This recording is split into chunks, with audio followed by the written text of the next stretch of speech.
Now then, let's speak about as above, so below. What does that timeless hermeticism actually mean? As above, so below. Well, as above is all the stars and the abyss. Are you trying to tell me that that's the same down here? Where down here? In here. That's where. So, when we look inside via our meditation and our deep inner contemplation, or when we take some entheogens which reveal to us the inside, because when we take decent amounts of entheogens, the ego is sidestepped and you enter into your broader consciousness, and in that broader consciousness is worlds within worlds of an unfathomable variety, depending on what substances you take. And the thing is about when we enter into this world inside, we end up in the cosmic consciousness. We end up in an abyss which contains everything, and it's completely bewildering and terrifying for the ego.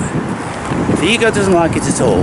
The ego is happy creating and projecting its fiction of being a human being, and it's useful because without the ego we couldn't have this human experience. We need the ego. It's the operating system, but it's not the be all and the end. And so when we begin to delve inside, then we will end up in all different sorts of parameters of consciousness, and things become very interesting. But also what happens is we lose any semblance of reality from a human perspective, and we begin to realize more and more that we are something vastly over and above that of a human being. And many gurus and philosophers, spiritualists, speak about when we realize that we are all one with the cosmic consciousness, and that could very easily be deemed to be God, whatever our concept of God is. So in my book, again, I speak about all these varieties of things and what I've experienced. There's something else that I speak about, and I've made videos about this years ago. When people say the light is within, concepts like this are unfathomable for the uninitiated, and we get to thinking, well, it's just kind of like some loose, concept which doesn't really mean anything, and it's metaphorical and that sort of thing. But we can in actual fact discover that we are bursting with the brightest, purest, most phosphorus of light you can ever imagine. Are you listening to this, people? Are you waiting? You go, what's this new age bullshit now Aaron's talking about? Okay, well here's the thing. If you get the palms of your hands, that bit there, and you push both of them onto your eyeballs till your eyeballs are pushed as far back as can be possible with that impression there, then your eyes will go back like a few millimeters, and it's a little bit uncomfortable.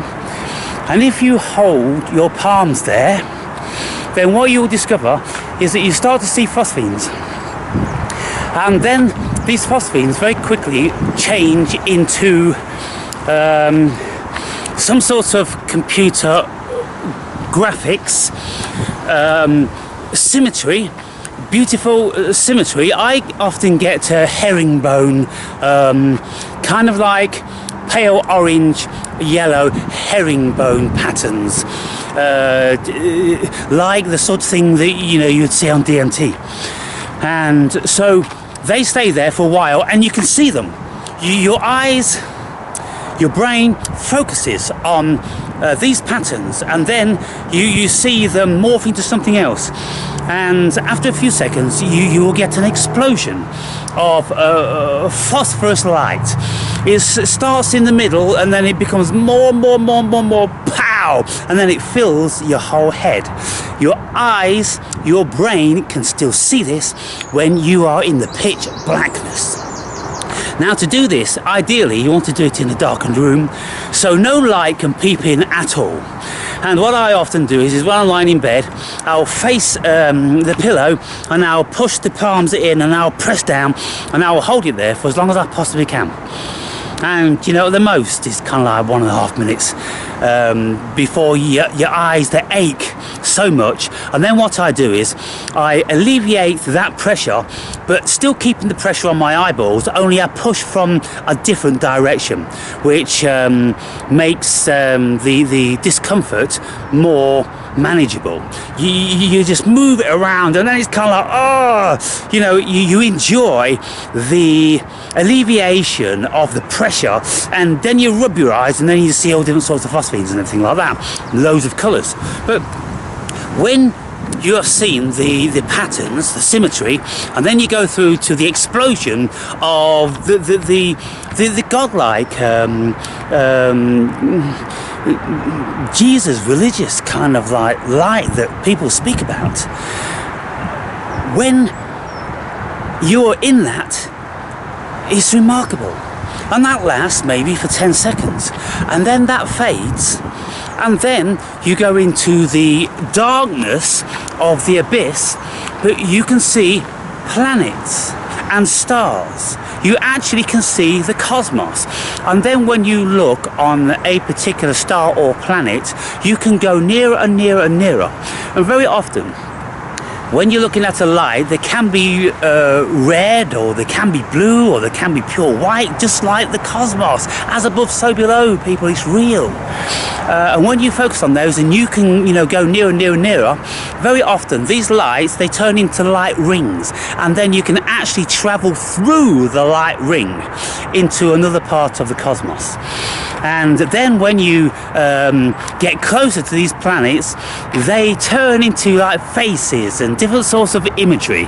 Now, of course, you will be, fair in saying that, the faces, it's just your mind creating those. Maybe it is our mind creating them, but the mind does create these faces, whether we're on all different sorts of psychedelics, whether we are having nightmares or whatever. It's a facet of human consciousness to create faces out of things.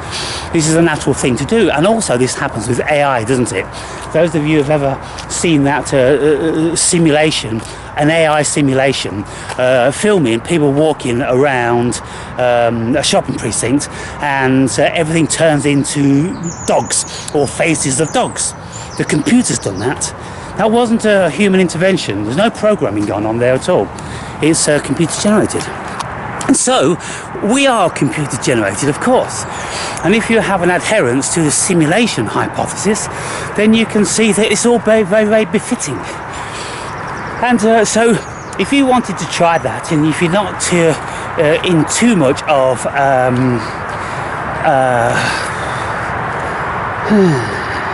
an avoidance of discomfort, you couldn't really say it's pain. It's like a dull pain, but it's not excruciating, but it is very uncomfortable.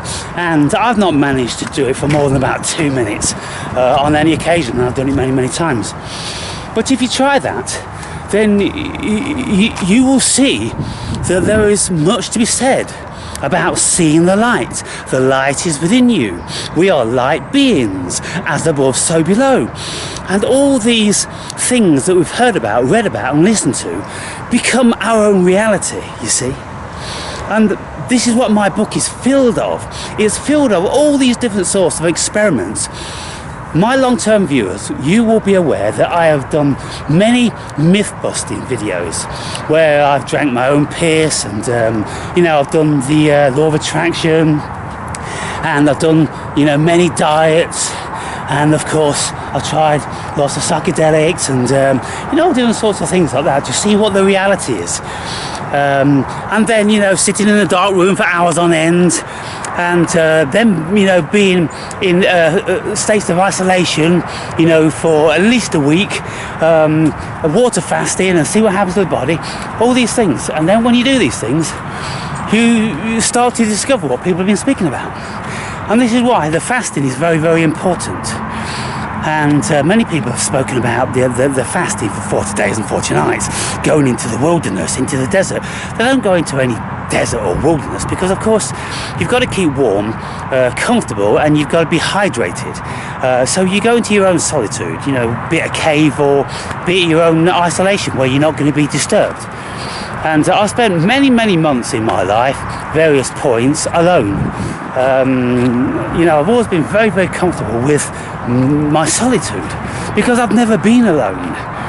There's always been a higher essence which has kept me completely involved, and so much always going on. There's never a dull moment. Like I say, I've never experienced loneliness or boredom. I just can't experience them. It's not possible for me to do that. And so being alone, then you get to experience these sort of things, with Jesus encountering Satan and all sorts of things, because you do start to encounter things like that in your solitude. And if you listen to videos about people speaking about going into completely blackened rooms for several days, a week, then very, very strange things start to happen. And you can see in the dark, you can see imagery, you can see avatars or holograms, or your mind. It kind of dissolves from the human ego, and then it goes into a high state of consciousness, and you go into other realms. So being a human being is a wonderful, complex and nuanced thing if we only abate our fear and we allow ourselves to engage a little bit more outside of the normal. And so when you do that phosphorus thing and you see the light, that should mean a great deal to you. And then if you are steadfast enough to overcome the dull ache, then you will actually see the cosmos. And then when you focus on any one of the planets or stars, then you can at will go towards them, and then you'll start to see different imagery. And then once you've done that and it's really starting to hurt a lot, then just move your palms around to a different position, and then you'll see different lights and different symmetry and different imagery. And there's nothing dangerous about it. I've been doing it for many years. But I never learned this from anybody. It's just lying in bed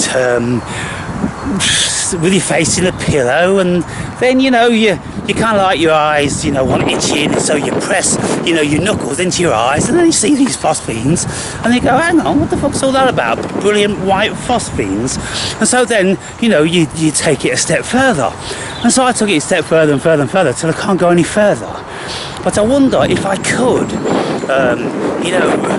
retain that dullness for like 10 minutes, where it would take me. And so I'm still desirous to endeavour to do that, and I'll just keep plodding along with it.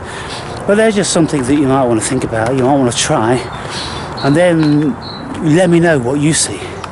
And of course we're all different, and so you'll probably get very different experiences, but it'd be interesting to see as an experiment how many of you can tolerate this pain and what you actually see. And when you see something, express what that means to you, because you do actually become enlightened with a certain knowledge of these experiences. And to know that we are pure, brilliant white light inside our heads, and to know that we can actually see with our eyes and we can focus in and out. When you're looking at the light, it's like you're looking from here to here. You can see it all going on. You're not straining your eyes in any shape or form. You are actually feeling like you're looking, you're focusing on something. You can see it. And it's just an incredible experience. So see how you go with that one, guys and girls, and you know, let me know how it goes.